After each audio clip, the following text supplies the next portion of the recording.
Bom dia, boa tarde, boa noite para você que está assistindo. Este aqui é o Rock the Future, um podcast destinado a abalar suas percepções de futuro. O papo de hoje é com Paulo Góes, professor Góes, que está lá no YouTube. Ele, na verdade, fala sobre vários assuntos. Hoje a gente escolheu um que é educação, para a gente bater esse papo aqui. O Paulo, além de educador, é programador, é músico num monte de banda, acho que eu lembro de duas até o momento, assim. E também tem o seu próprio negócio com apostas de bolão, um negócio bem bacana. Então, bem-vindo, Paulo, seja bem-vindo. E super fã de Star Trek, ele me confidenciou aqui. Bom, que ele é nerd, a gente não precisa contar, né? Se a gente der uma olhada assim para o fundo, se a gente olhar para ele, a gente já saca, mas se a gente olhar para o fundo ali, a gente também tem algumas pistas, né? O small data da coisa. Não que eu possa dizer muita coisa, né? Porque eu sou um pouquinho nerd também. O Cris é menos nerd que eu, ele é mais pop que eu. Mas vamos lá, Paulo. Conta aí para mim o que mudou que essa criançada hoje não está adaptada à escola. O que aconteceu? Isso aí é um grande problema, né? Bom, beleza, turma, seja bem-vindo aí. Turma, aliás, assistam todos os outros episódios de Rock the Future, muito bom. E agora vamos falar aí sobre realmente a educação, né? O que aconteceu? O que aconteceu? Não sei, acho que está acontecendo ainda, né? Porque o que está rolando é o seguinte, existe uma adaptação, é um grande problema isso, porque quando a gente tem, do jeito que estava antes, né, logo no começo, antes da pandemia, né, você já tem um problema, por exemplo, eu vejo na minha área, né, minha área de ciências, né, sou professor de física, né, matemática, enfim, mas licenciado em física, eu já via dificuldades, e não importa em qual escola você esteja, né, um grande problema que eu vejo sempre é a questão de laboratório. Cara, é muito difícil você ensinar física, ensinar ciências, como queira, sem um laboratório, cara, né? Os laboratórios são muito rasos, né? São muito pequenos, e aí você tem que usar uma criatividade muito, muito grande, aí depende muito do professor para conseguir chegar nisso, né? Para tentar trazer um objetivo, um desafio, né? Porque não importa a idade, todo mundo procura desafio, né? Todo mundo procura um objetivo, né? Para você estar dentro da sala de aula, para você estar lá, para você estar fazendo alguma coisa, você tem que ter algum objetivo, você tem que, né? Você tem que. Agora, se você só está lá por uma questão. Eu acho que a nota é sempre o menor dos objetivos, né? Nunca é esse o objetivo, entende? Você vai ter que extrair um outro tipo de objetivo do próprio, você tem que ter um outro motivador para o seu aluno para poder fazer com que ele goste da sua matéria, né? E aí nessa você tem que conhecer um pouco mais do seu aluno, no caso do ambiente que você vive e tudo mais, e eu acho isso bastante... eu acho que esse é o grande trabalho, o grande desafio dos professores, é tentar fazer com que os alunos voltem a gostar de estar na sala de aula, porque é um grande lance, né? Porque você ficou 2 anos, cara, 2 anos em casa, e 2 anos em casa, alguns se adaptaram de um jeito que, cara, não volto mais, e isso é um grande problema. Realmente, estamos ainda num processo, não sei ainda qual vai ser o final dessa história, mas, na verdade, uma coisa é certa, tá tudo mudando, e que igual antes esquece, né? Não tem como ser igual antes. Hoje eu acho até que, na verdade, a gente está caminhando para um lado, cada vez mais, para um lado mais tutor do que professor de 1 a 1, saca?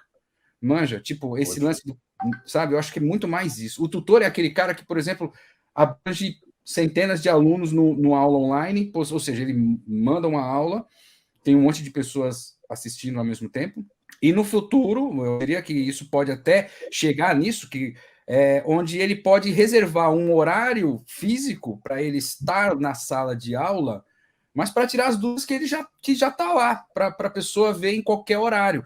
Porque também tem essa, hein? Quantas vezes você está dentro da sala de aula, nós que estamos estudando, nossas faculdades, nossas pós, tal, que você está lá fisicamente na sala de aula, mas, cara, você está com problema na sua família, né? Você está com problema daqui, você tá com dor de cabeça, você está com o filho com problema, com o marido, sei lá, esposa, um monte de problema, e você não está lá na sala de aula, ou está sonolento, trabalhou demais, perdeu. Cara, esse negócio do estar ao vivo ao vivo 100%, a galera, né?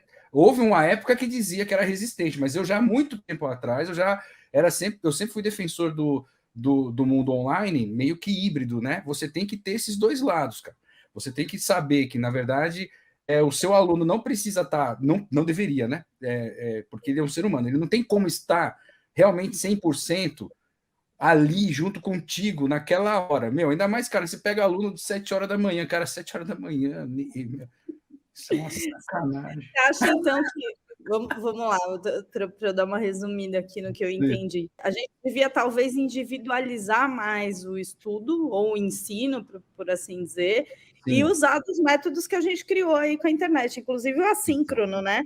Que é essa história... eu vejo meu filho sofrendo horrores com essa história das 7 da manhã. Então. Ele é o contrário de mim, ele é um bicho noturno, eu sou um bicho diurno. E eu fazendo aula no noturno, quando eu estava lá no direito, que eu trabalhava o dia inteiro, chegava à noite, morrendo. A impressão de que eu não aprendi. Aquele ano que eu estudei no noturno, eu perdi. Então. Ou me perdi. Eu consegui fazer os testes, passar de ano ali, mas perdi talvez a sutileza do que estavam tentando me dizer. Até porque eu nunca podia voltar para escutar de novo, né? Tá aí. Acabou. Você está ali na aula, ouviu, não ouviu, acabou. Né? Não ouviu, acabou. Exato, não, mas é exatamente isso, Márcio. Exatamente esse é o ponto. É quase como se fosse um concurso da última chance. Essa é a sua última chance de aprender essa aula, porque a gente não vai falar dela de novo.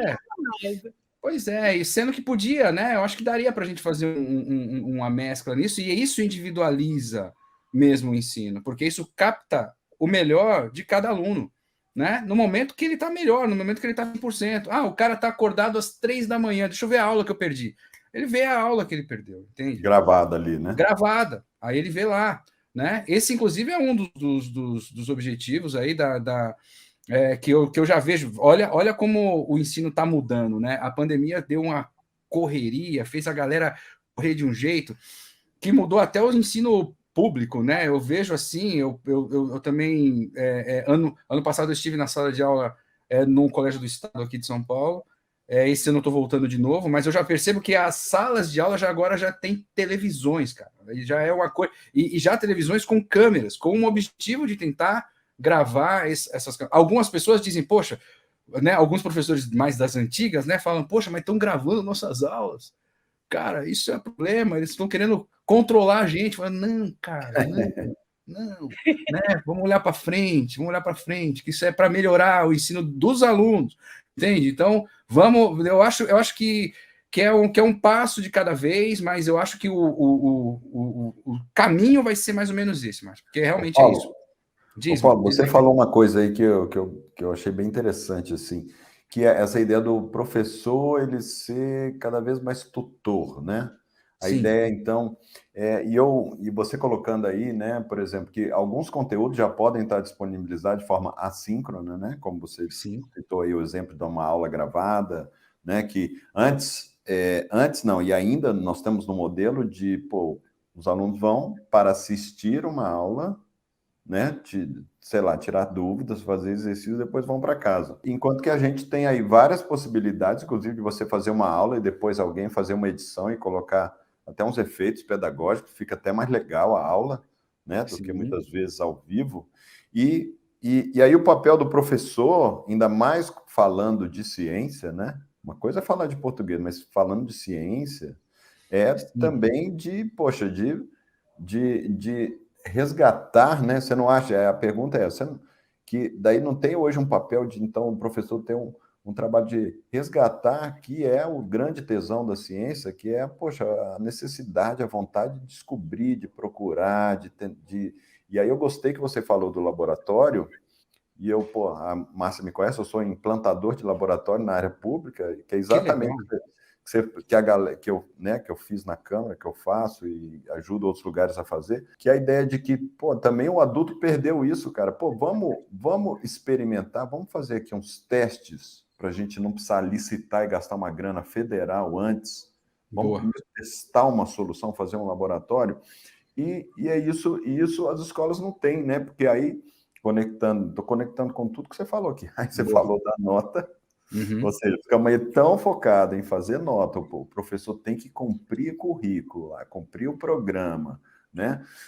E aí ele tem que ter a nota, porque o menino tem que ter nota para passar no Enem, não sei o quê, e aí acaba entrando no sistema fabril, que corta todo o tesão da ciência. E aí eu acho legal quando você fala, então, poxa, vamos deixar, então, ok, que tem que ter conteúdo, vou produzir esse conteúdo, deixa ele aí gravado, cada um consome esse conteúdo do jeito que quiser, o menino que quiser vai consumir conteúdo de outro lugar, muitas vezes vai aprender até mais rápido, né? E aí você pode botar essa galera para fazer experiência, para fazer laboratório, para fazer a parte boa mesmo do negócio. E usar o presencial para interação mesmo, né? Exato. Quando é que eles têm que estar juntos para aprender juntos? Eles não têm que estar juntos para escutar um discurso juntos, mas eles têm que estar juntos para interagir entre eles e descobrir e construir as coisas em conjunto. O que eu não via na minha escola e não vejo hoje na escola do meu filho. Me parece que ainda muito que a gente discutiu sobre isso, ainda é unilateral, né? É um falando e os 35, 40 ali ouvindo. E quando alguém surge com uma pergunta esquisita, não, isso a gente vê depois. E não vê.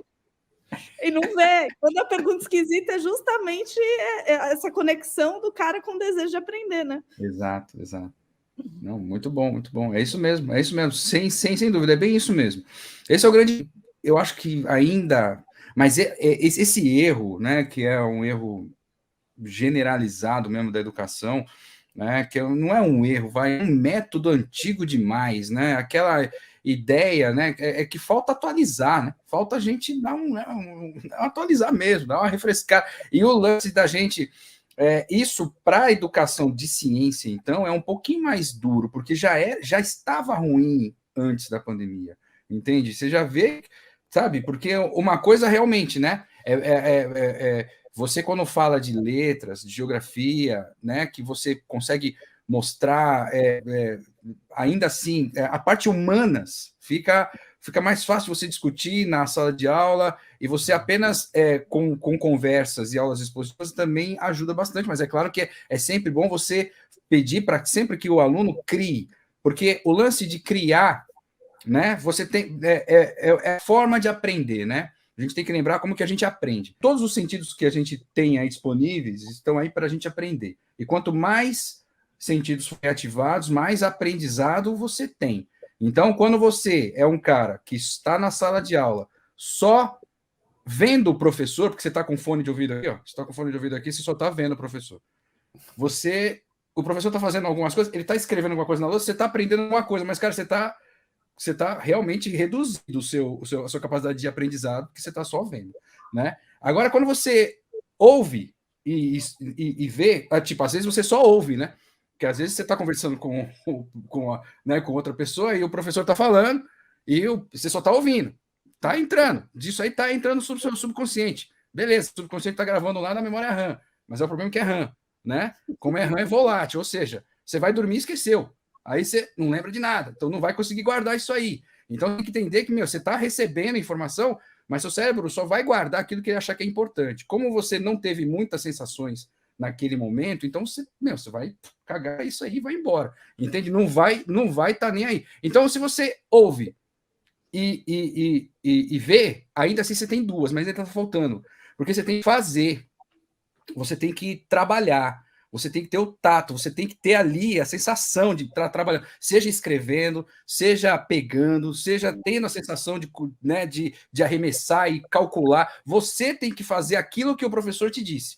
Porque não, tipo, exatamente a mesma coisa que o professor fez, você tem que experimentar você.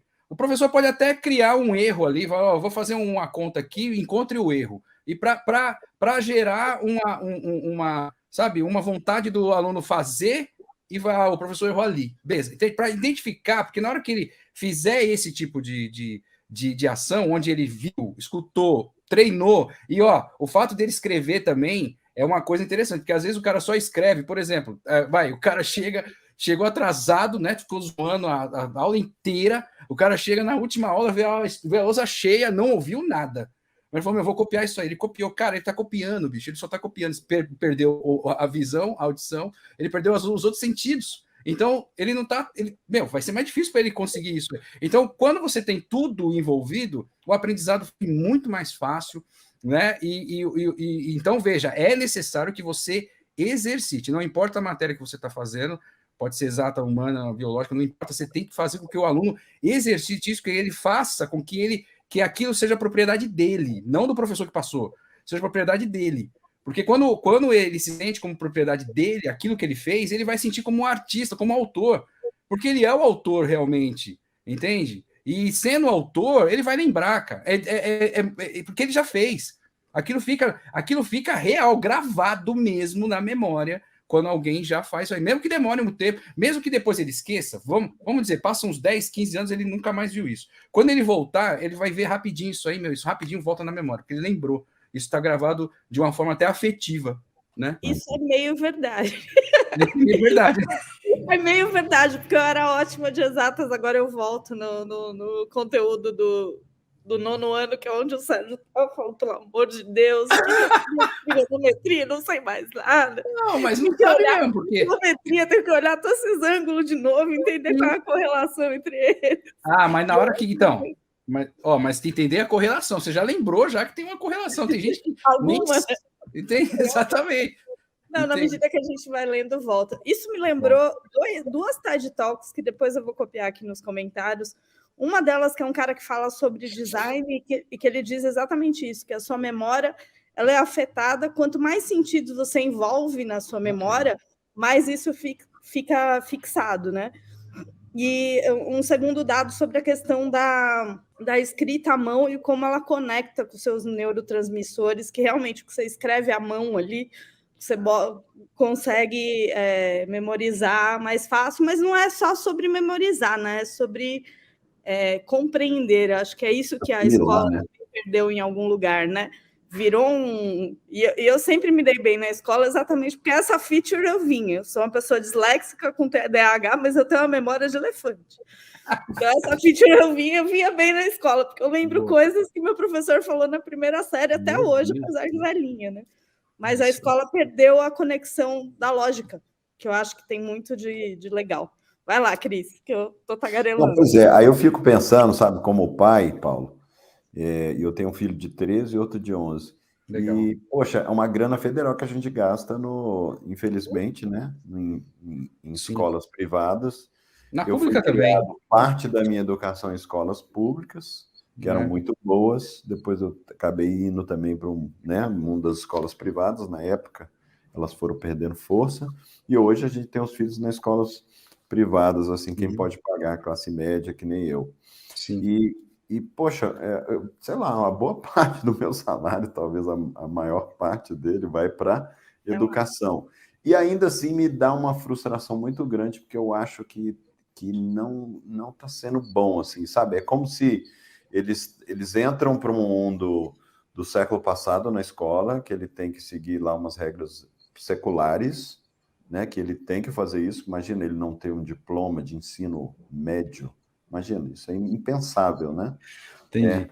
Impensável. E, ao mesmo tempo, o mundo lá fora bombando, o menino aprendendo, né? Todo mundo hoje é quase maker, já pega rapidinho um vídeo no YouTube, agora já tem a linguagem TikTok, então, ou seja, mais rápida ainda, pequenos hacks você já tem no TikTok em 1 minuto, né? O YouTube já foi uma revolução para isso, e agora você tem o TikTok, quer dizer, mais rápido ainda. E então é uma dissonância, sabe? Que eu vejo assim. Então, a impressão que eu tenho assim para os meus filhos é o seguinte: eu quero que eles fiquem então o menor tempo possível na escola, consiga tirar lá o tal do diploma, dá para ele ir e já entrar no mundo que importa mesmo, que é o mundo de resolver problemas, de projetos, né? De coisas concretas, que vai ser muito mais legal, mais divertido para eles, inclusive porque eles vão ganhar dinheiro. Então, é isso que eu penso, assim, falei, cara, o que eu posso fazer para botar ele no ensino médio, que vai ser curto, né, que ele não vai gastar muito tempo nisso, que não vai ser muito estressante, para ele poder daí sim, sei lá, ir partir para o mundo real do que ele quer. Por exemplo, quer ser biólogo, Natan quer ser biólogo, meu filho. Legal. E ele fica estudando biologia daqui a um tempo. Só que, claro, ele tem que ter também o conhecimento geral de ciências, né? Obviamente, que a gente sabe que educação é para uma formação maior, né? Não exatamente pragmática. Você tem que... os meninos falam assim, nunca vou usar isso, mas é bom você entender, cara, que, né, os movimentos aí dos astros, como é que funciona, é importante você entender. Não, você não precisa usar isso, né? Mas você precisa ter uma cultura geral, formação no sentido geral. Só que, poxa, cara, que hora que o menino vai partir mesmo para fazer o que ele gosta e entrar no mundo, né, que está cheio aí de problemas e que vai ser muito mais divertido para ele, porque a escola, de forma geral, não está adaptada para isso. Você sabe que eu tenho uma técnica boa. Como meu filho gosta muito de videogame, quase todos os filhos, né, dessa geração, eu sempre acho um jogo que tem aquele aprendizado no meio. Física, por exemplo, física mecânica é fácil de ensinar com o jogo, porque tudo tem física. Tudo. Inclusive, eles já entenderam o que é física, né? Se eu atirar daqui, eu lembro dele pequenininho jogando Angry Birds, entendendo que ele tinha que pôr mais pressão de um lado, mais força do lado, para chegar no outro, para fazer a parábola. Não, isso é legal. E você sabe, Paulo e Márcia, e aí já vamos devolver aqui para o Paulo, que, poxa, esses dias eu vi a notícia do moleque que, porra, era um super jogador Fortnite e passou em 23 universidades. Eu vi. Né? Americanas, estava esperando o resultado da última. E aí eu lembrei também do cara que era um super gamer e virou o diretor de tecnologia do Starbucks e bombou e ajudou a bombar a empresa. Ou seja, como é que, por exemplo, esses moleques que jogam FIFA ou jogos de estratégia, que conjugam ali 30, 40, 50, 60 dados, um painel de dados violento, né? E como isso vai ser importante para ele lidar, por exemplo, em qualquer empresa, né? Com essa facilidade, por exemplo, leitura de dados. Só que eu não contei para o meu filho esse negócio do Fortnite. Não, tá tudo certo, mantém aí. Não contei para ele, não. Não, tá tudo certo. Mas o que acontece, realmente, até fazendo um paralelo com o jogo, é uma coisa que eu costumo dizer agora, voltando para o aluno, o aluno também tem que ter, de alguma forma, tem que sacar que o ensino médio, o ensino como um todo, ele se assemelha muito com o videogame, sabe? Ele se assemelha, é isso. E esse é o lance que a gente precisaria, nós professores precisaríamos colocar os alunos nessa página. Tipo, estamos dentro de um videogame, você tem um chefe aqui chamado ensino médio, você tem, né, um monstro, né? Um dragão chamado ensino médio. Um Big Boss. Um Big Boss, que você tem que resolver isso aí. E quando você está fazendo, quando você está jogando, seja qualquer coisa, seja Fortnite, God of War, qualquer um desses games aí, Horizon, qualquer um deles, você chega em uma determinada fase que você trava, você fica toda hora lá travando, pá, e você tenta, e não consegue. Mas veja, é difícil, impossível você pegar um jogo do começo ao fim sem travar em uma parte. Você tem que pegar e travar uma parte, porque senão perde a graça do negócio. Perde a graça. Você fala, esse jogo é muito fácil. Então, o ensino médio é igual. Né? O ensino como um todo é igual. Você chega uma hora e trava. Só que quando trava, você tem que entender o seguinte, o aluno, e aliás, se os professores pudessem falar isso, o aluno na primeira aula, já para tentar trazer eles para o game, né, que é o ensino médio, isso ajuda um pouco na hora de ensinar. Porque o que acontece? Se ele chegar, por exemplo, ele fala, estou ensinando lá, né, o cara está ensinando biologia, vamos dizer que o cara está ensinando matemática e chegou na trigonometria, travou, ele não consegue. O que ele faria se fosse o videogame? No videogame, primeiro, ele ia tentar de novo. Ele ia tentar várias vezes. Naquela matéria, ele ia tentar várias vezes, ia voltar. Ia passar alguns dias, às vezes semanas tentando passar, e com a cabeça quente, fala, vou ter que... às vezes ele consegue. Quando ele consegue por si só, que é a melhor forma, ele aprende aquilo e também guarda, entende? Mas aí, às vezes ele não consegue. Aí o que ele faz? Aí ele fala para alguém que já conhece, no caso o professor já conhece. Quando é o videogame, ele liga para alguém e fala, você já passou aquela fase? Já passei. Ou vai no YouTube, né? Me ensina. Vai no YouTube, vai na revistinha. Pronto, cadê que ele não faz isso para trigonometria? Cadê que ele não faz a mesma coisa? Essa mesma dificuldade de, exatamente, vai, né? Antes tinha aquelas revistinhas, né? Vai agora no YouTube que está tudo esclarecido lá. Também, hoje você tem aula de tudo. Qualquer coisa que está travado ali... Você acha que a molecada não faz isso, Paulo? Eu acho que não, cara. A galera... No caso do ensino, eles entendem o ensino como, só tem que passar. Eles não olham aquilo como um game, como algo que deixa eu ganhar, deixa eu vencer esse Big Boss, porque ali eu vou conseguir muito mais, porque o resto do jogo da vida, ele precisa de passar por ensino médio, entende? Deixa eu aumentar o meu skill. Mas sabe por que isso, é? Aumentar o skill, é isso aí. Porque o reforço da escola ele é um reforço mais negativo do que positivo. Quando o cara erra, ele toma bronca da geral. No videogame, não. Mas quando o cara acerta, você não fez mais que obrigação. E no videogame, você ganha lá as suas estrelinhas. Eu acho que tem um lance aí da forma de reforçar, e é isso, né? Essa forma de reforçar e essa forma de se entender mais forte depois que ele aprende.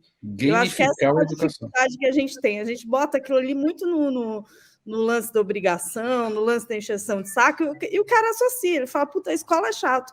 Às vezes o mesmo conteúdo que ele está vendo no Manual do Mundo, que ele acha legal pra caramba, é o conteúdo que ele está vendo em Química na escola. Mas ele não tem prazer de fazer isso lá, porque lá o reforço negativo é muito grande. Puta, eu vou ter que aprender.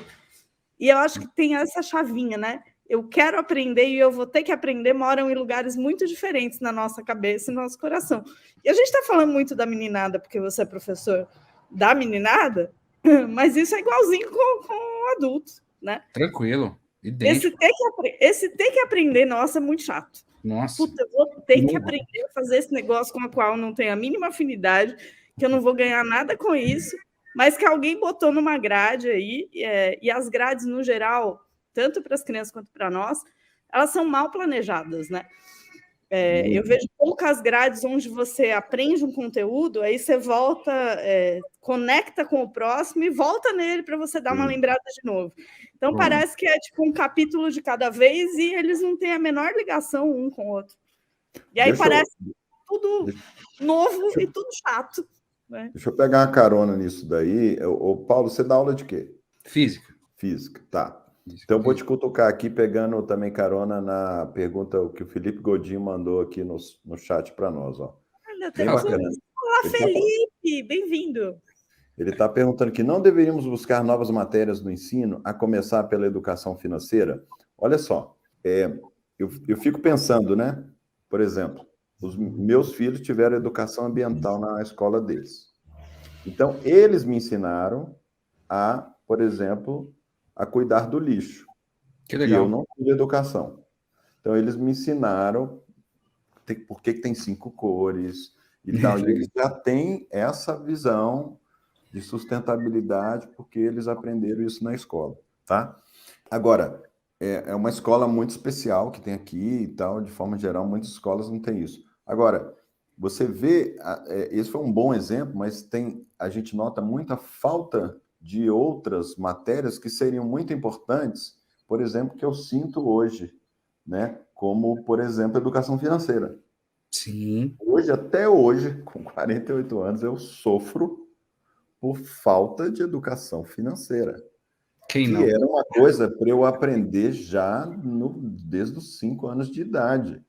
Mas não tem muita coisa. A criança não aprende a lavar um prato, a não ser que seja em casa. Não aprende filosofia, porque as escolas estão cortando tudo isso. Então, mas aí pegando aquele ponto que você estava pegando, o negócio da grade, né? Sim. Quer dizer, nós daí não poderíamos, então, por exemplo, diminuir, agora eu vou te cutucar, Paulo, diminuir, por exemplo, né, o conteúdo de física, inserir outras coisas e conectar mais os assuntos. Me parece que o método Waldorf, por exemplo, que eu acho bem interessante, conheço pouco, ele trabalha muito isso, né? Quer dizer, o menino aprende, ele vai lá, ele pega a sementinha, ele planta um milho, daqui a pouco ele colhe o milho, aí ele estuda a biologia do milho, estuda a química do milho, estuda frases em português e gramática em função do contexto que ele está vivendo.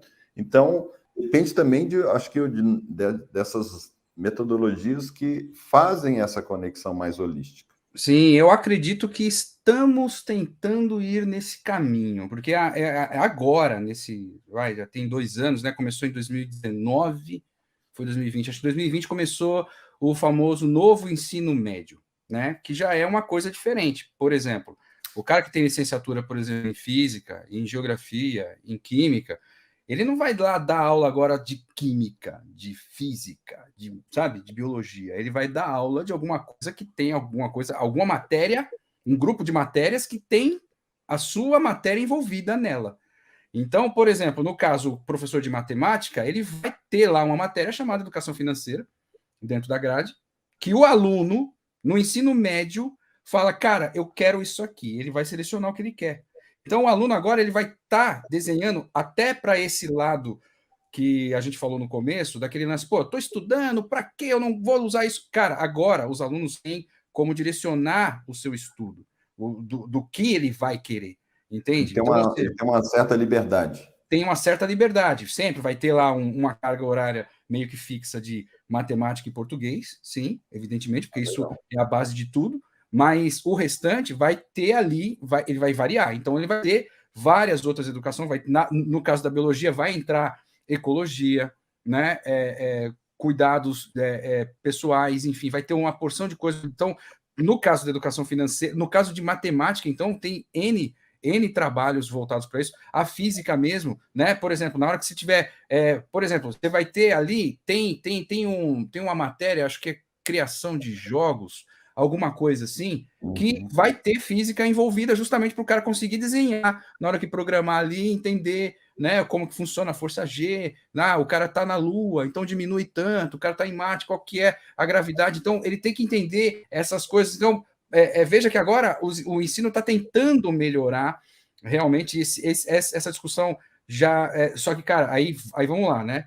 Isso é algo que já está rolando, né? Eu vejo isso, tanto que na hora que eu fui atribuir aulas esses dias aí, eu vi que eu só consigo atribuir aulas para física para o terceiro ano, porque o segundo ano já é do novo ensino médio, então não tem mais aula de física lá disponível para assim livre. Eu vou ter que entrar num grupo de aulas que tem física lá dentro, né? E do primeiro ano também, ou seja, o terceiro ano ainda é do antigo ensino médio, né? Então, ou seja, as coisas estão melhorando aí. Então, agora não sei qual é o resultado disso depois, mas é interessante que está tentando se melhorar isso aí, né?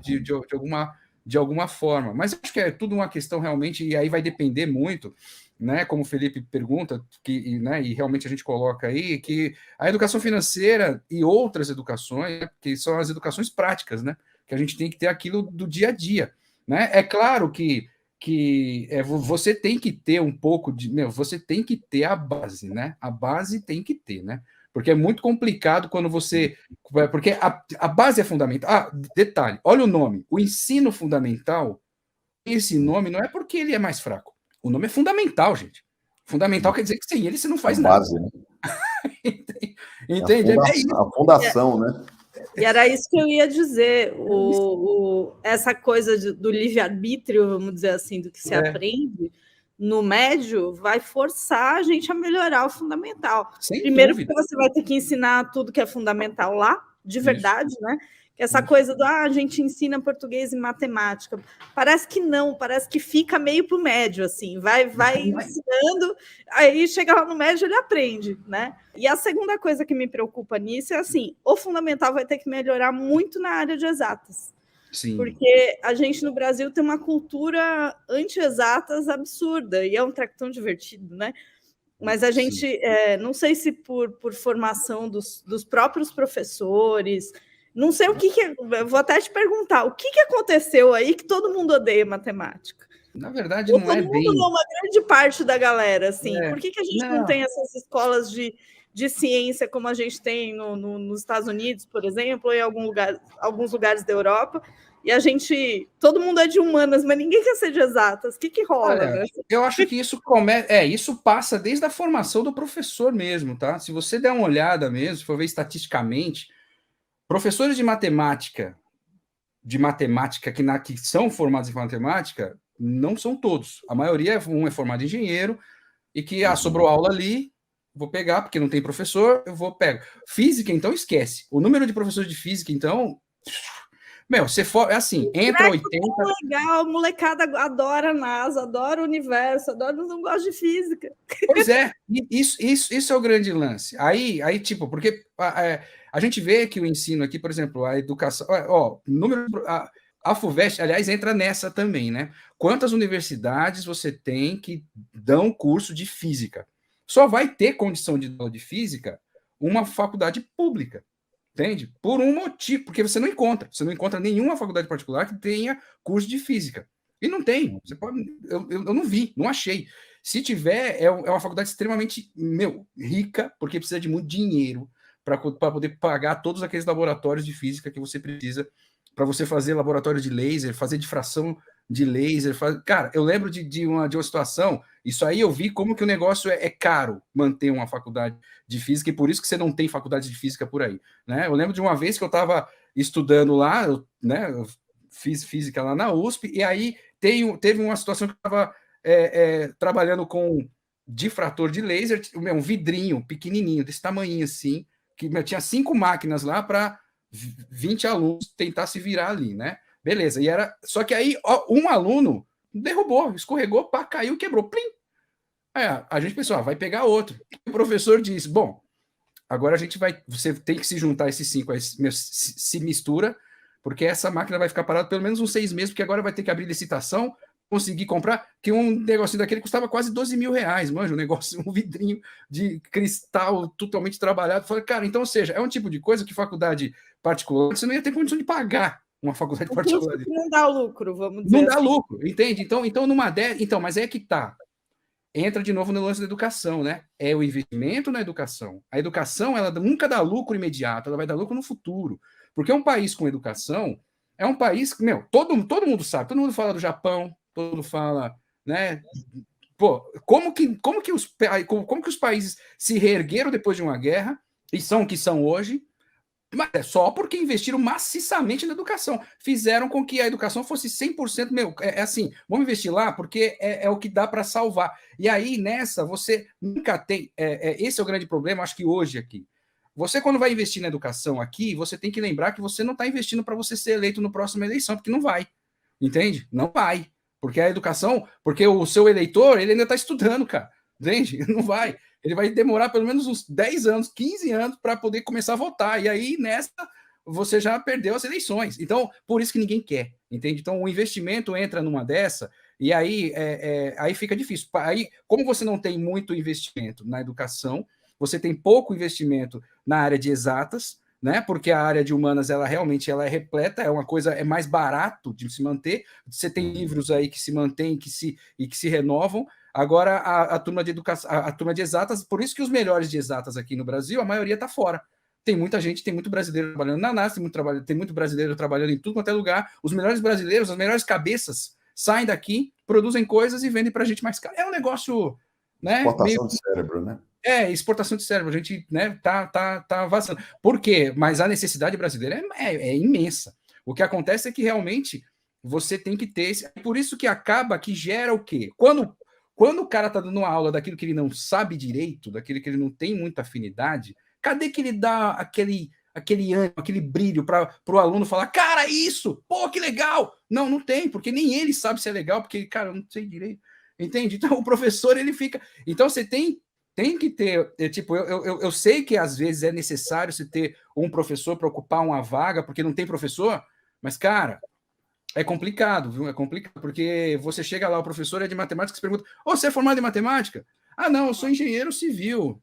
Eu falo, beleza. O cara já. E aí você pergunta, mas você está aqui porque você gosta. Não, é pelo dinheiro. Eu falei, não, então, peraí, engenharia não está dando dinheiro. Tem alguma coisa errada aqui.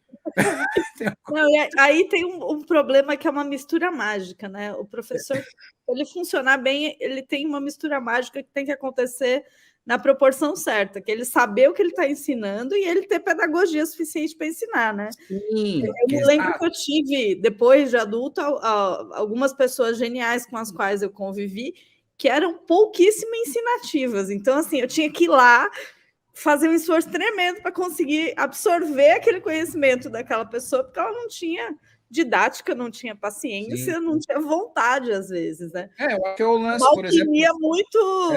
muito delicada, né? Eu acho que é o lance. Por isso que você tem, na física, você tem a licenciatura e tem o bacharelado, né? E o bacharelado, realmente, é isso, é para trabalhar com indústria, com engenheiro, com tudo mais, e a licenciatura é para sala de aula, para você poder para você ensinar, entende? E é isso. E aí a gente esbarra no outro problema também que a Valéria está dizendo aqui, né? Não tem valorização da profissão professor. E aí Sim. Agora nós vamos chegar num momento de apagão. Vai ter uma hora que já estamos, né?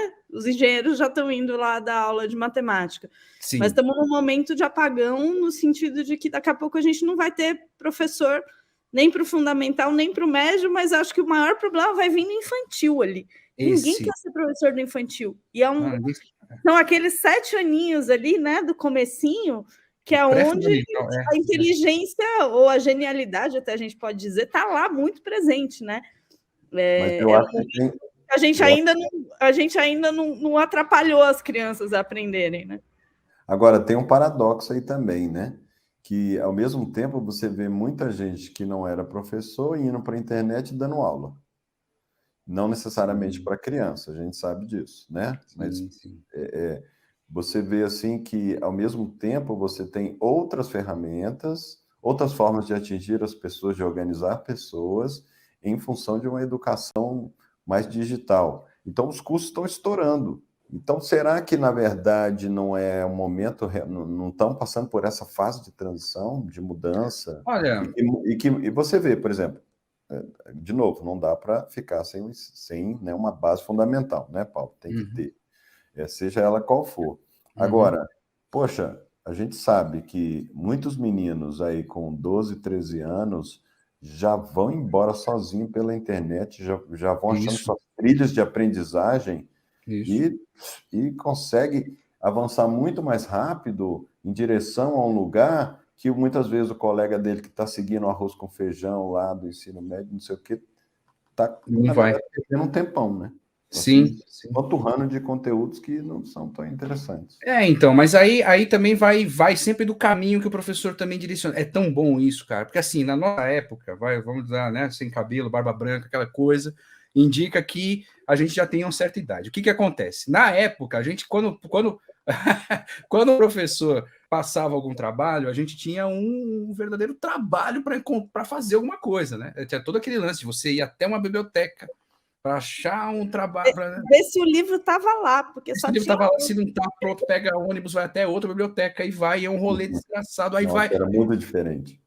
É um venenaço, cara. E depois que você chegava lá para pegar. Eu lembro de um trabalho que eu fiz, da 7ª série, que eu fiz um trabalho enorme, mas o professor tinha pedido, eu lembro, era de geografia, acho, um negócio. Folha de papel ao maço, né? Folha de papel ao maço. Eu lembro que eu fiz, o professor tinha pedido um negócio de governadores gerais e eu não entendi, eu escrevi de governadores de São Paulo, eu fiz um trabalho enorme de governadores de São Paulo, né, umas 12 páginas ali e tal. O professor falou, cara, eu vou te dar nota pelo trabalho, mas não foi isso que eu pedi, não. Entende? Ou seja, se liga, a viagem. Mas foi interessante, porque o que é interessante é que a gente faz, tipo, hoje em dia, já desde que a internet nasceu, o professor tem que indicar quais são os sites, porque é o seguinte, do mesmo jeito que na época o professor indicava um livro, olha, eu quero que você pesquise nesse livro aqui, aí você ia atrás desse livro, e, você tem que indicar hoje o site, hoje você tem que indicar um filme, hoje você tem que indicar alguma coisa que tem a ver com cultura, porque, é a cultura que vai salvar esse país, cara, porque assim, a cultura junto com a educação, ela precisa, a cultura, ela é é aquela história, né? A cultura, ela tem uma função de fazer com que você vivencie algo que sem precisar vivenciar aquilo. Então, ou seja, quando você está escrevendo, quando você lê alguma coisa, quando você perde ali, você perdeu uma semana, 2 semanas, 1 mês lendo um livro. O cara não fez aquele livro em 1 mês. O cara meio que escreveu aquilo, passou 1 ano, 2 anos fazendo aquele negócio, é um trabalho muito louco e aquilo está sendo absorvido por você. Então, você consegue absorver cultura e isso vai melhorando o que você aprende. No caso da educação, quando você chega e fala, olha, vê um filme tal coisa, vê um filme X, vê um filme Y, comece a indicar e pede para que as pessoas detalhem, né? Escrevam na palavra delas, porque, cara, não adianta nada hoje em dia, né? Antes a turma já fazia cópia, lembra? Lembra quando você, era dia de trabalho, era dia de entrega de trabalho. Você passava um trabalho pro cara, que eu peguei isso, cara.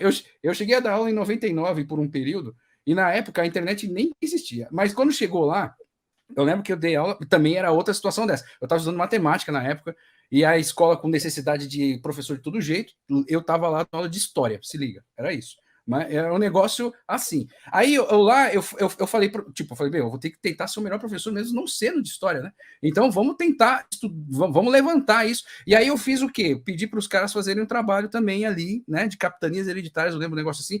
Aí eu percebi o seguinte: quando passou um mês para entregar o trabalho. Beleza. Quando chegou no dia da entrega, todo mundo, o que fez, passou para todo mundo e todo mundo foi copiando. E aí, cara, veio as melhores coisas, cara. Sabe aquele lance? Tipo, o cara falou assim, ó, conforme figura... Os caras escrevendo, conforme figura abaixo... Eu falei, mas que figura, né? O cara só copiou. E... aí você começa a ver que o cara deu um Ctrl-C, Ctrl-V, só que mais demorado, né? Ele só deu um Ctrl-C, Ctrl-V analógico. Manual, analógico. Você sabe que eu tenho uma história dessa que é terrível, assim, que eu tenho dislexia, né? Então, o ler para mim e o escrever sempre foram muito difíceis. Então, foi um tempo de adaptação. E tinha umas épocas que eu tinha que ler uns negócios tipo essa de Queiroz, vamos falar a verdade, 30 páginas do cara descrevendo o ventilador, a mesa. É bem E aí eu era na base do me conta. E alguém vinha e me contava o ventilador, a mesa, que eu falava, isso aqui eu não, essas 30 páginas aqui eu não vou conseguir ler. A história, o enredo, eu grudo.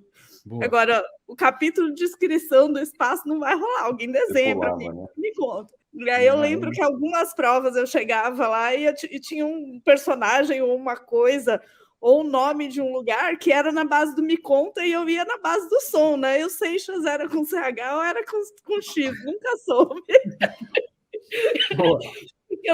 Porque na base do me conta eu sabia da história, mas eu não tinha a grafia da história. Isso. Agora eu quero pegar um ponto aqui, a Valéria Paixão está falando um negócio bem legal. Diz o seguinte, ó, na escola do meu filho, eles precisam criar games com o tema dos conteúdos. Olha que legal. Eles aprofundam muito, eu acho sensacional.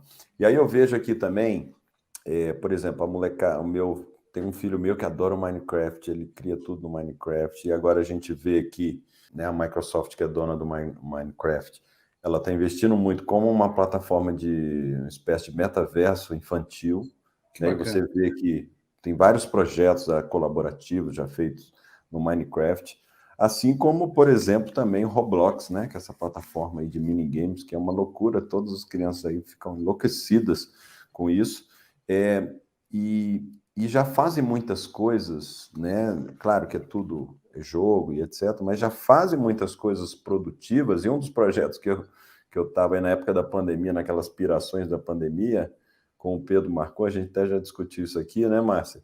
Era fazer um parlamento dentro do Minecraft com os moleques, para eles construírem um parlamento. Boa. E já entenderem por que tem que ter um plenário, por que tem que ter comissão, que ele já vai entendendo o processo decisório, já participa, né? Então, assim, juntando tudo isso, né, Paulo e Márcia, na verdade, nós temos aí, poxa, ferramentas muito boas para trabalhar educação. E aí, Paulo, eu queria pegar muito, fazer a fusão do que você é, né, que é professor e desenvolvedor. Sim.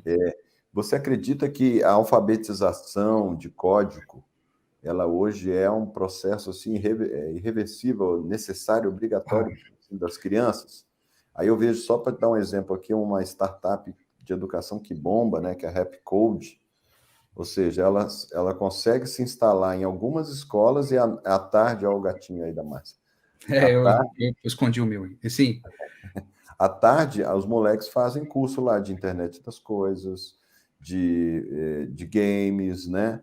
É como já uma ferramenta, no caso ainda secundária, acessória, né? E a pergunta de elaboração de código, mas a pergunta para você é se você acha, então, que isso, daqui para frente, tem que ser praticamente uma ferramenta de educação. Acho que sim.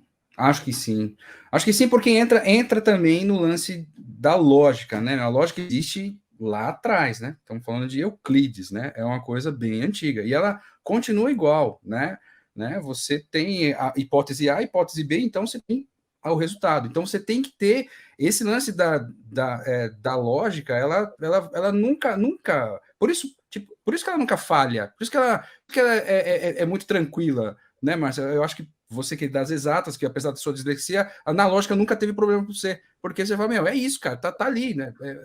Acabou, isso não muda, né? Isso não muda. Porque a gente não tem aula de lógica. E a primeira aula de lógica que eu vi ter foi na faculdade. Pois Ninguém é, falou assim, ó, se você pegar o todo, a parte, você sabe aquela coisa, tanto da lógica quanto das falácias do argumento, que é um negócio que devia estar lá no começo, né? Como é que você lembra? Quase na filosofia, né? Verdade ou não? As escolas de filosofia, a gente chama elas de humanas agora, mas elas são muito conectadas com as exatas, muito. Mas total. E a lógica da exatidão, né, tá ali, e a gente nunca volta nisso. Sim. Eu fui na faculdade de Direito no primeiro ano, primeira vez que alguém virou para mim e falou, isso é uma premissa maior, uma premissa menor, daqui tem uma conclusão. Eu falei, nossa, tudo que eu aprendi até hoje eu podia ter desenhado assim, que fácil que ficou, né? Pois é, então, a própria física, né, só um parênteses aqui, né, o Instituto de Física da USP, ele antes de ter um Instituto de Física, ele era ensinado na FEFELET, que é a Faculdade de Filosofia, Letras e Ciências Humanas, porque é lá, né, é lá onde a cabeça, é isso. Basicamente, física e filosofia tá tudo junto, né, a física, né, fala da natureza e é justamente o lance do estudo filosófico. Né? Vou mandar um beijo para o professor Miquia, lá da Física da USP. Me ensinou tudo de física que eu sei. Boa. Então, mas é isso. Agora, eu acho que é necessário, sim, o lance da lógica é fundamental que tenha uma alfabetização de lógica, e isso passa por essas ferramentas, né? Que já tem há muito tempo, né? Muito tempo tem essas ferramentas aí. Eu lembro que tinha tinha uma tartaruguinha, eu não lembro direito, mas que você também programava, né? E você mandava um basic lá. O importante é você ter um pouco de lógica nisso, mas o mais importante sempre é o aluno, de novo, desenvolver algo que ele vai dizer que é dele, que foi ele que criou. Isso que é fundamental, isso em qualquer matéria você tem que fazer isso. E quando você faz isso com um aluno que durante uma aula de lógica ele desenvolve alguma coisa que ele fala, pô, isso aqui foi o que fiz, pronto, maravilha. Isso vai ficar com ele, e isso vai guardar, e ele vai querer fazer um outro, e vai melhorar, e assim vai. Porque às vezes as pessoas pensam, eu tenho, eu conheço algumas pessoas que tentam trabalhar em fábrica de games, cara, mas é diferente, né? Veja, eu sou desenvolvedor, ele vai desenvolver soluções para qualquer tipo de problema, não importa qual é o problema que venha, entende? Então, beleza, né? Se o cara quer, né, abrir uma porta... Então, porque o lance é esse, quando você faz a primeira aula de lógica, né? A primeira aula de lógica que eu tive também foi no meu ensino médio, que eu fiz o ensino médio, na época era processamento de dados, né? Em 91, lá atrás. Né? 91, 92, tive lá um professor, o Nilson, né? O Nilson Muhammad, o cara é genial, e o cara, a primeira aula de lógica era bem isso mesmo, era, faça um robô fritar um ovo, que, é aquela dificuldade danada, né? Que você pedia para o cara, falou, é fácil fritar um ovo, cara, não é fácil, né? Porque o cara tem um vídeo sensacional sobre isso, que é o cara fazendo um sanduíche de pasta de amendoim, você já viu? Então, é isso. Escreverem. É verdade, vale a pena, porque, é bem isso, não é tão simples, mas é que é bem lembrar, né, a turma até brinca, né, que é aquela história, é a lógica, né, lusitana, apesar de, né, que a gente brinca com a lógica lusitana, mas na verdade é a lógica real mesmo, né, porque, por exemplo, quando o cara chega e fala assim, né, aperta o botão para chamar o elevador, você tem que chamar o elevador apertando o botão, né, aí o pessoal, né, então você sabe que a gente já sabe isso, porque já está no nosso software, de tanto que a gente já ouviu, a gente já sabe que quando alguém fala, chama o elevador, você aperta um botão. Agora, se o cara nunca apertou o botão, né? E o cara usa o verbo chamar o elevador, o cara vai gritar o nome, o elevador! Né? Eu tenho uma sobrinha que fazia isso. Marília, chama o elevador, elevador. Certíssima. Como funciona. Você não colocou isso, porque basta você colocar primeiro, né, a primeira linha de comando, né, como chamar o elevador. Isso fica um bloco de informação no seu cérebro e aí você já está programado. Né? É muito louco isso, né? Muito bacana. Então é importante sim que tenha essa base lógica, porque na verdade, a gente vê o seguinte: as profissões do futuro, né, que a gente nem sabe quais são, né? Eu até costumo dizer, quando eu estou dando aula para a turma de 7ª, 8ª série, eu não sei o que eles vão ser no futuro, porque a profissão deles sequer existe, né? Não sei, né? Ainda não existe. Alguma coisa, né? Não tem nem como saber o que vai ser no futuro, mas todas elas, é interessante que você tenha um pouco de conhecimento, porque inevitavelmente nós vamos entrar em coisas como IoT, né? Internet das coisas, a gente vai ter alguma profissão, né? Que você, sem querer, você vai estar fazendo isso, né? Tem profissões que existem e que já estão deixando de existir, né? Tem cada vez mais isso. Quando entra, por exemplo, na informação, por exemplo, do carro autônomo, né? Quando você pensa em outro, e aí? Vai sobrar quem para dirigir os ônibus? Porque os ônibus, e aí? Né? Então, né? Ou seja, são seres humanos? Claro, a gente já teve discussão aqui no Rock the Future falando sobre isso, que o ser humano ainda vai ter que tomar a decisão final para evitar que o cachorro atropele. Eu vi isso, né? Eu também sou um aluno do Rock the Future aqui, legal. E aí o que acontece é que, tipo, apesar disso, né? Tipo, o ser humano tem que tomar a decisão para um problema que aconteceu no carro do lado, mas é porque teve alguém que porque assim, se só tiver máquina dirigindo, aí você não tem erro, entende? Basicamente, entende? Porque o grande problema, o grande erro dos acidentes é o ser humano. Não tem, é o ser humano que vai querer dar aquele jeitinho. É aquele cara que quando está dirigindo, ele sabe que o limite da velocidade é 60, não, ele vai a 90, só vai baixar para 60 quando ele vira um radar. E isso são esses jeitinhos que acabam causando acidentes. E a gente já sabe que isso a máquina não faz, né? A gente viciado em Star Trek sabe que o Tenente Data lá jamais ia fazer isso. Não é isso? É exatamente. Agora, Márcia... Vou deixar o Cris fazer mais uma, depois eu vou fazer a última, tá bom? Manda. Não, eu quero já partir para a parte melhor aqui da nossa conversa. Deixa eu fazer uma última pergunta e ele vai responder rapidinho, mas assim, em terra em que informação é abundante, quem é que faz curadoria dessas coisas que as nossas crianças leem, ou ouvem, ou assistem? Não. Repete aí que eu não entendi. Em terra que a informação é abundante, quer dizer, você entra no YouTube tem tudo, certo? Tem, inclusive, uma teoria muito consistente da Terra plana. Sim. Quem é que tem que fazer curadoria dessa informação que entra na cabeça? E aí, assim, estou falando de informação científica, mas de música, de tudo, né? Quem é que tem que dar repertório para essa molecada? Então, sempre tá aí, né? Sempre tá aí. Eu acho que, né, o professor, o pai tem que estar sempre de olho, porque é o seguinte, o repertório realmente, você tem muita coisa, realmente, coisa do bem e do mal. Aliás, toda vez que eu começo a dar aula de física hoje, para não entrar em discussão, senão eu perco 2 aulas falando que a Terra é esférica, né? Eu já chego falando, vamos supor, a partir de agora, que a Terra é esférica. Vamos supor. E não vou nem afirmar. Deixa assim, e aí a gente segue. Senão não dá para dar. Mas os geólogos já iam estar loucos aqui, porque eles passaram anos tentando explicar que a Terra não é esférica. Perfeito. Mas isso depois a gente vai voltar nisso, porque né, a gente está num vale de conhecimento aqui, mas estamos voltando. Aos poucos a gente vai... porque realmente é complicado. Mas isso é importante. Uma depressão de conhecimento. Tá horrível. E realmente, mas beleza. O que acontece é que, inevitavelmente, a gente tem realmente uma fonte inesgotável de informação. E, como sempre, né? Por exemplo, uma coisa que você tem que saber na cabeça, né? Quando você olha ali os 100 filmes que você tem que ver no ano, né? Às vezes, tipo, antes de morrer, né? A galera fala, tem que ver tantos filmes, tem que ler tantos livros. Cara, livro, filme, ou seja, aí de novo na cultura, né? Livro, filme, teatro, enfim, todos esses.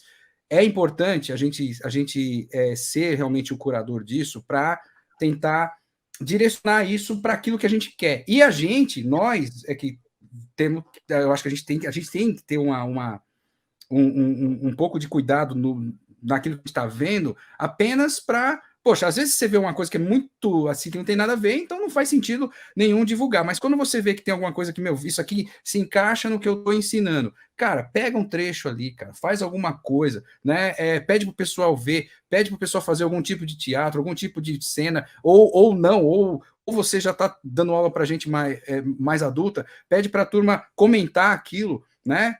O importante é que realmente a gente tem que ser o curador disso, seja... E aí entra de novo o lance da cultura, né? Eu falo que a cultura ela sempre vai estar junto com a educação, E a cultura, na verdade, a cultura vai ser o diferencial do profissional do futuro, né? É assim, imagine só, é uma coisa bem clara isso.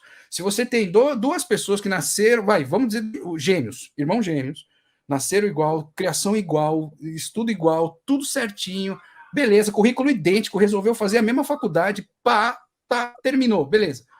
Cara, o que vai mudar de um para o outro é a cultura, entende? O que cada um foi, o que cada um escolheu ver, né? Porque às vezes a gente direciona, mas eles não querem, mas enfim, o que cada um direcionou o seu gosto, né? O seu gosto musical, o seu gosto visual, o que ele quis ver. Então, porque isso, tipo, quanto mais você absorver informação, vai ser melhor. Claro, mas tem gente que não gosta, quer ficar na dele, então também pode, mas aí você tem que saber fazer essa curadoria. Isso é muito difícil, eu acho, né? Mas vale a pena. Eu acho que se a gente pudesse fazer. Fica a dica de profissão do futuro, curador de aprendizagem. Curador de aprendizagem. E não deixa de ser, né? Porque, por exemplo, se você faz. É isso mesmo, você tem que indicar livro, tem que indicar site, tem que indicar. Né? Porque tem muitas aulas que é aquela história, eu sou professor de física, mas, cara, tem hora que eu falo, vocês vão lá assistir, né, os vídeos do professor Boaro, o cara é muito bom. Aí eu já pego e falo, essa aula aqui, ó, já mando no WhatsApp da turma, entende? Já tô lá no grupo da turma, eu mando, turma, tô mandando para você um vídeo agora. Vocês vão assistir isso aqui e vão trazer o que vocês pensaram e vão falar comigo, e vão mandar um vídeo, faz um TikTok e me marca. Manja, faz um TikTok falando da aula e me marca. Manja. Vou aproveitar o gancho para encerrar essa última fala do Góes, antes do Cris botar o próximo passo do Rock the Future, dizendo, faça um TikTok contando que a Terra é um geóide. Essa é a parte... Meus amigos geólogos, por favor, me perdoem, a Terra não é uma esfera. Eu sei que vocês estão explicando que é uma esfera agora, porque está difícil do povo entender. Mas... Então, mas você está complicando, né, Márcia? Poxa. Não, mas porque a esfera... Pô, mas está fazendo uma simplificação aí. É só... Senão... mas de simplificação em simplificação fica tão simples que ela fica plana. O pessoal falar, o pessoal pegar esse trecho seu e já te colar que você acredita que a Terra é plana é um passo, hein? Não, é o geóide. Eu estou antes, na ordem lógica das coisas, tem a Terra é plana, a Terra é redonda. Aí o cara vai falar, não, tá vendo? Terra plana é parecido com o geóide. Ó. Não, rapaz. Geóide é um negocinho de pontas achatadas, assim, os polos. Estou aqui tentando ser... É mais parecido com uma esfera, tá, gente? Mas é uma pizza de catupiry com recheio na borda. Mas vamos lá, Cris. Não, é uma coisa muito... Não, é só dar um pitaco nesse assunto, que eu acho que é muito bom, porque a gente, poxa, corria atrás para ter uma enciclopédia, né? A gente buscava informação, ia lá, comprava aqueles almanaques, né? Com informação. Então, a gente não tinha essa abundância que tem hoje. Com essa abundância, passou a valer mais... Claro, a abundância de tudo já era confusão. Sim. E aí passou a valer mais você, então... ter clareza, né? Você paga caro uma fortuna para você ter clareza diante dessa confusão. E aí o que se tem muito hoje é o quê? A construção de narrativas que dão uma clareza. E algumas narrativas, claro, totalmente fantasiosas, mas elas dão essa clareza que a pessoa precisa.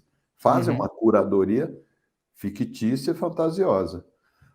A gente que é da ciência, não, nós podemos ajudar fazendo curadoria com base em dados, com base em ciência, etc.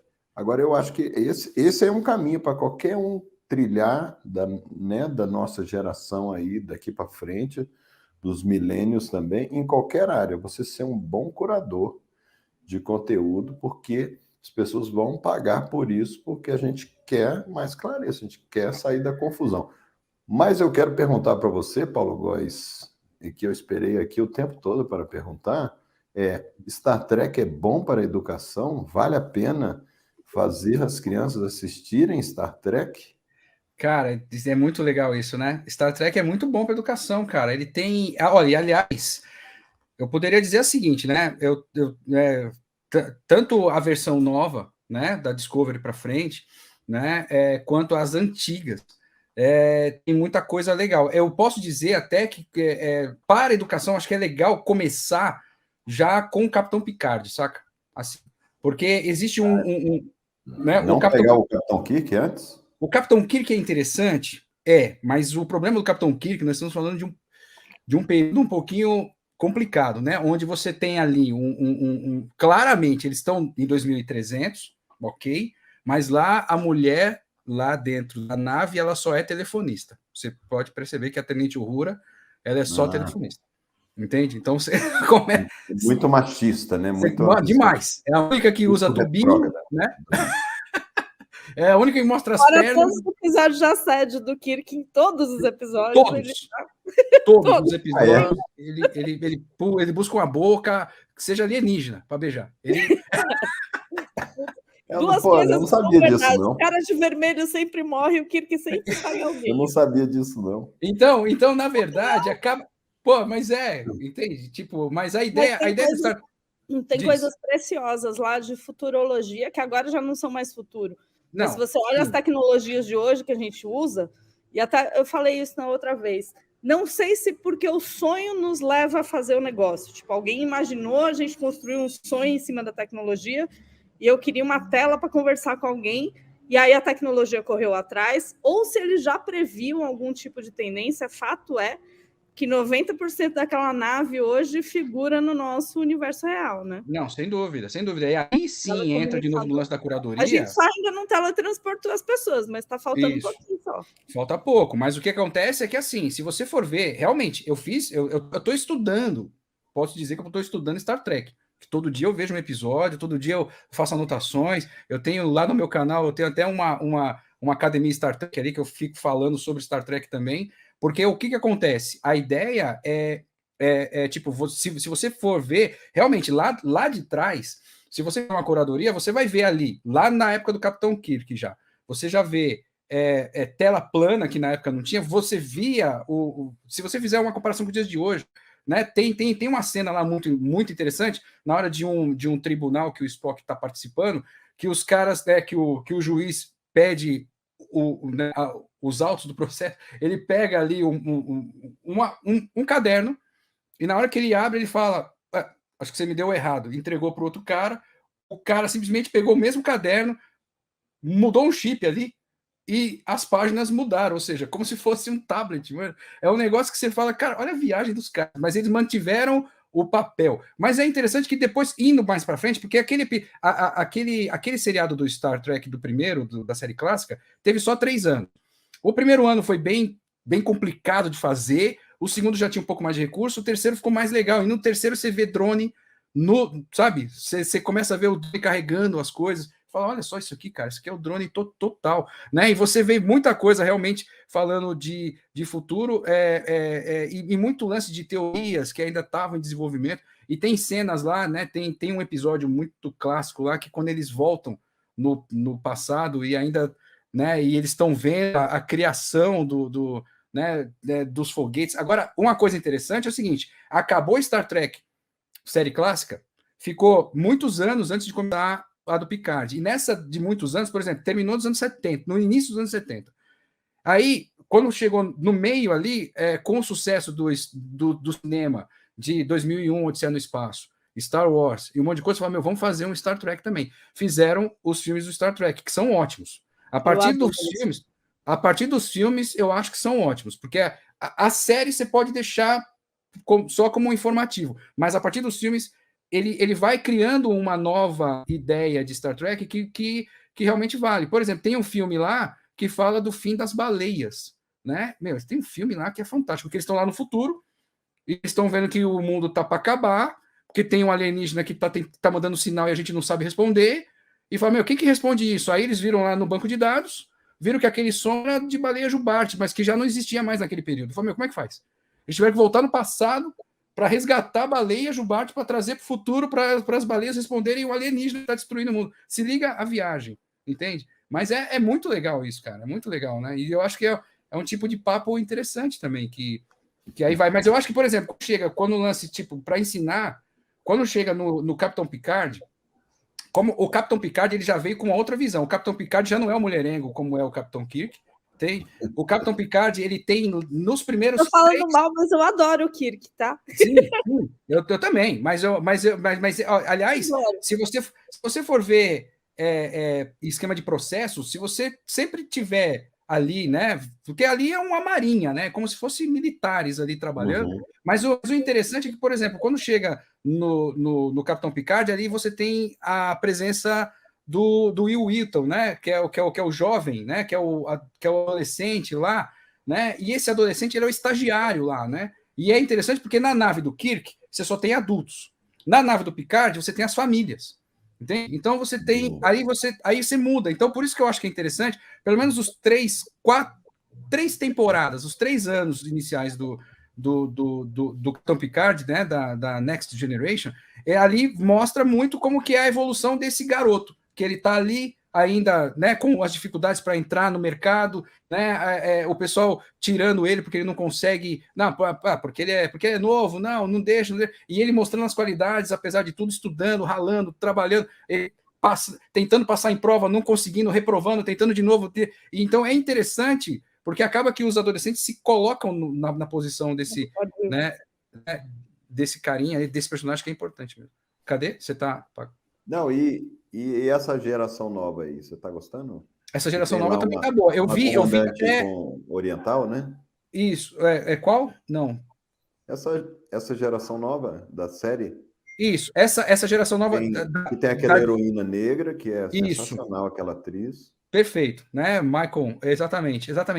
Então, e aí já muda, né? Olha como mudou já, né? O perfil. Agora a mulherada que manda agora, né? Sacou? É isso. E quando você vai analisando, isso vai mudando conforme os anos, né? Quando chega, inclusive, o episódio do Star Trek da clássica é justamente um dilema entre uma mulher da federação que tentava ser capitã, mas não conseguia. Então a gente fala, não permite, entende? Rola esse lance lá, essa discussão, mas são discussões de tema, né, de cada um. E agora realmente, a série atual está muito legal, está muito mais inclusiva, você tem a homoafetividade ali, você tem o negro, você tem a mulher, ele precisa ter representatividade nas artes, porque as artes, entra de novo, né? Você precisa da representatividade, você precisa mostrar para as pessoas, né, que o negro não é só o escravo, né? Que o negro tem posição, e isso já mudou, já está assim, e que não é só o negro, que também os gays também podem, né? Que os trans também podem. Então tá todo mundo aí, e isso é legal porque isso deixa a coisa mais inclusiva. Mas sinceramente, eu diria, por exemplo, se alguém me perguntar por qual série você quer começar, porque assim, se você for analisar todos os episódios, né? Tem mais de 800 episódios, né, de Star Trek, né? Você vai falar, eu vou pegar... Porque lembra muito história em quadrinho, né? Porque você chega agora na banca de jornal, você pega uma do Batman, você pega uma historinha do Batman e fala, eu vou querer ver as outras. Cara, sério mesmo? Você vai querer ver... São 80 anos, cara, é muito tempo, bicho. É muito... Aí o povo discute se é canônico ou não é canônico. Não tem mais como ser canônico, gente. 80 anos depois, a história original esgotou. Alguém tinha que pôr outra coisa lá. Tem, exato, né? E é infinito. Paulo, para encerrar, então, qual filme assim que você recomenda? A pessoa nunca assistiu Star Trek. Qual de todos você recomenda? Que a gente sempre faz esse pedido aqui, né? Que filme, série, livro você recomenda? Sem ser Star Trek, porque esse a gente já entendeu que você recomenda. Vamos em outro. Sim, vamos pensar um outro aqui. Eu pensei que tinha que ser logo no Star Trek para fechar o assunto. Beleza. Não, mas falando uma coisa de futuro, que eu acho que você já deve ter visto também, mas eu acho que é interessante, é o seguinte. Eu acho que eu gosto muito daquele filme O Preço do Amanhã. Sabe? O Preço do Amanhã, que é aquele que o cara tem o tempo, que tudo na vida dele é pago por tempo, né? Sim. Porque isso é genial, simplesmente genial. Na verdade, é realmente o que é. O tempo realmente é dinheiro, né? É isso que é interessante. Então, o que você vai fazer com o seu tempo?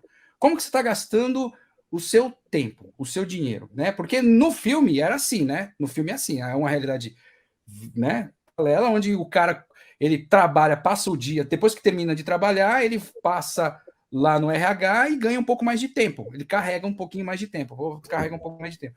Aí, beleza. Né? E os milionários, eles têm tempo quase que infinito ali. Ele não, né? Tem tempo. São imortais. São imortais. Ele, né? Ele vai fazer o que ele quiser e acabou. E ele vai, né? E é isso mesmo. Agora, quando você acaba o seu tempo, você acabou, você não consegue pagar nada, você não é mais ninguém, então você morre, simplesmente desaparece, morre, acabou. Entende? Então, ou seja, é muito curioso isso, porque às vezes você não sabe quando você vai acabar seu tempo. Às vezes você está tudo programado para não acabar o tempo, porque você tá tudo certo, só que, o seu tempo também é a vida aí, né? Às vezes você acaba seu tempo e você perdeu o que você fez com o tempo que você tinha, entendeu?